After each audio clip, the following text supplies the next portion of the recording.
There is a diner 2 blocks from where you grew up, and you have eaten there maybe 30 times, and you could not tell me the owner's name if I offered you $100 for it. Then one Tuesday, the lights are off, and a note is taped to the door, and it says, "Thank you for 31 years," and nothing else. Your first thought is that the economy finally got them. Your first thought is wrong. That diner was clearing more in profit every year than most people manage to save across an entire working life, and the owner did not sell it and did not lose it. He simply turned it off like a lamp. And this year, that is going to happen to hundreds of thousands of businesses just like it, while an entire generation gets told a bedtime story about money that is coming their way. Stick around, because by the end of this, you will understand why the story about the inheritance is mostly a distraction, and the real opportunity is something almost nobody your age is even looking at. Every few months, another headline shows up saying, "The largest transfer of wealth in human history is underway," and your generation is about to inherit a fortune from parents and grandparents. The number gets thrown around like it belongs to you personally. Trillions of dollars supposedly on their way down to people in their 20s, 30s, and 40s. It sounds like the kind of thing that should change your whole financial plan. Sit tight and wait for your turn. Except when you actually follow that money, instead of just reading the headline about it, something very different starts to show up. Start subtracting. Subtract debt, because plenty of that older wealth is not sitting there free and clear. Subtract what gets locked into trusts and foundations that never touch an ordinary bank account. Subtract what gets spent simply staying alive in retirement, because groceries and utilities do not pause for anyone.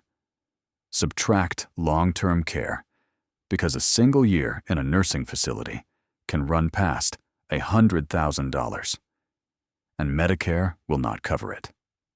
Subtract taxes and legal fees, and the portion that goes to a church or a charity instead of a child. By the time you are done subtracting, the number that is actually left for ordinary households is a small fraction of the headline figure. And even that smaller number does not arrive on schedule. Most of it moves from one spouse to another first, which means an entire decade or two can pass before a single dollar moves down a generation at all. Here is the part that stings a little. Most American households never receive an inheritance at all. Not eventually. Not ever. And for the minority who do receive something, the typical age it arrives is closer to 60 than to 30, which means it shows up right around the time you are already planning your own retirement, instead of when you actually needed help. On top of that, the inheritances that do happen are wildly lopsided. A small slice of already wealthy households receive the overwhelming majority of what changes hands, while everyone else splits scraps. If you have spent years quietly assuming a house or a retirement account is eventually coming your way, you are not foolish for thinking that. You were simply handed a story built for headlines instead of for your actual life. Now here is where this video actually gets interesting, because the story is not over. It just got pointed in the wrong direction.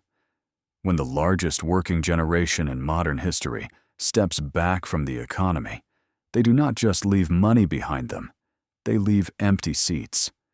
They stop showing up to run the businesses you buy from.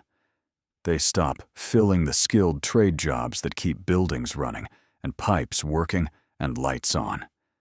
Every single one of those empty seats has to be filled by somebody. And increasingly, that somebody has to be younger, because there simply are not enough older workers left to do it.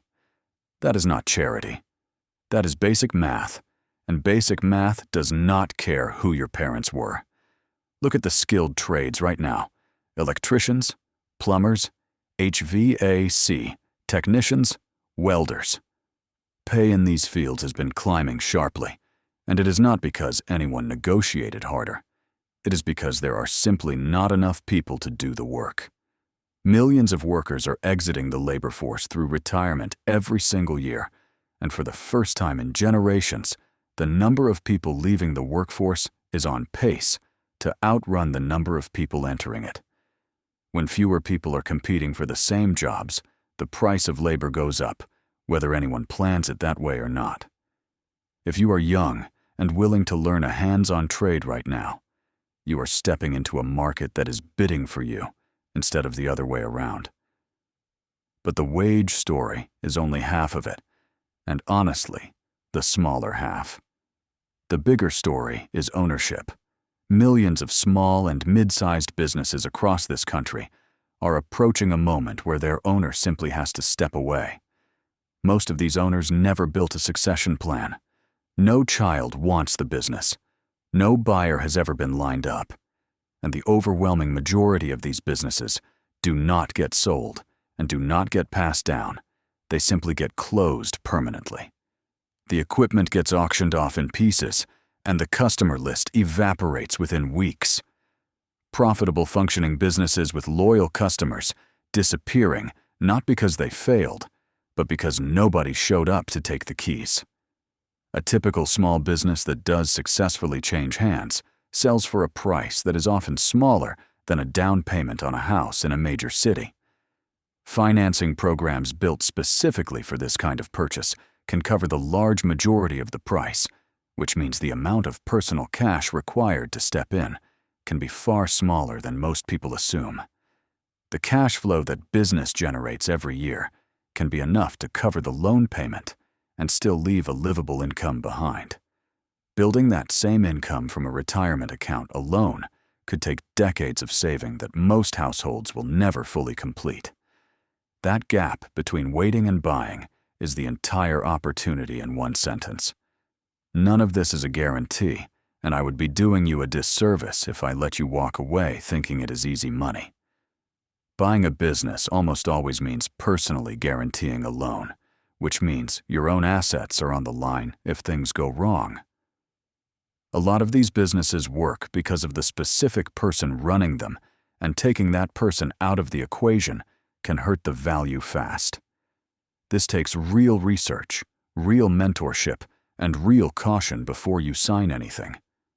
This video is not financial advice, and it should not replace a conversation with people who actually know your specific situation. So set down the story about waiting for a check that may never come and may not arrive until you are already old yourself. The real transfer happening right now is not about inheritance at all. It is about vacancies. Empty trade jobs paying more than they ever have. Empty ownership seats behind businesses that already work and already have customers. All of it open to whoever is paying attention instead of whoever was born into the right family. Somewhere within a short drive of wherever you are sitting right now, something is about to get turned off for good. The only real question left is whether you are going to be the one standing there when it happens, or whether you are going to keep waiting for a letter that was never really coming.